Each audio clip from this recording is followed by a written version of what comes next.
ازيكم عاملين ايه؟ بصوا صينيه المكرونه البشاميل اللي تجنن دي.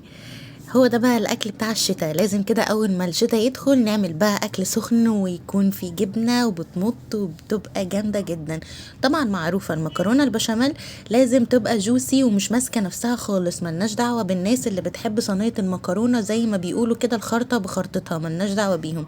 هي لازم تبقى كده ملخبطه كده في الطبق.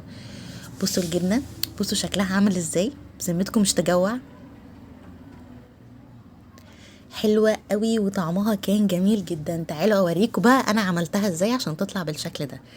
اول حاجة هنجهز اللحمة المفرومة بتاعتنا، هنجيب حلة نحط فيها معلقة من الزبدة وننزل عليها باللحمة المفرومة، نقلبها اول ما تغير لونها ننزل عليها بالبصل. هنقلبهم مع بعض كويس قوي، وبعد كده هننزل عليهم بالملح وفلفل اسود ورشة جوز الطيب. هنقلبهم ونغطيها ونسيبها تستوي، طبعا ما بتاخدش وقت في السوا خالص. كده خلاص استوت وبقت جاهزة. نروح بعد كده نعمل البشاميل. البشاميل هنحط معلقتين من الزبدة عليهم معلقتين من الزيت. بعد كده هننزل عليهم بأربع معالق كبار من الدقيق.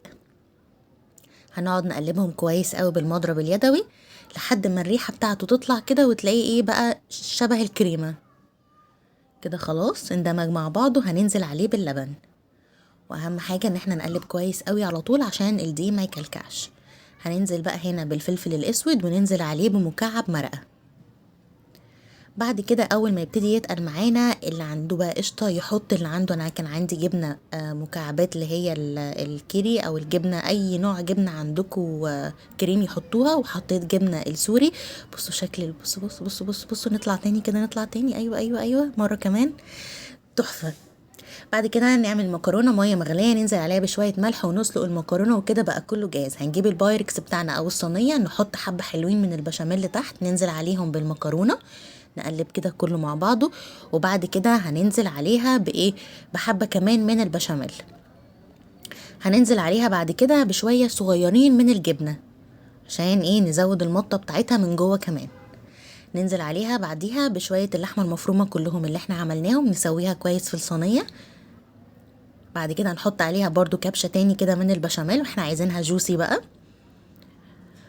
بعدين هنحط المكرونه. التركايه قلتها لكم قبل كده الناس اللي متابعاني، ان احنا علشان لو عايزين المكرونه الجبنه عليها تبقى كويسه وما تنشفش من الفرن، نحط طبقه الجبنه الاول قبل طبقه البشاميل الاخيره، ما نحطهاش عليها من فوق.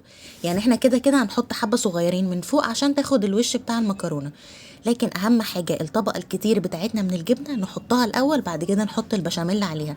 بتفضل تحافظ على المطه بتاعه الجبنه والجبنه ما بتنشفش. اللي ما يعرفش التركايه دي بقى يقولي في الكومنتات.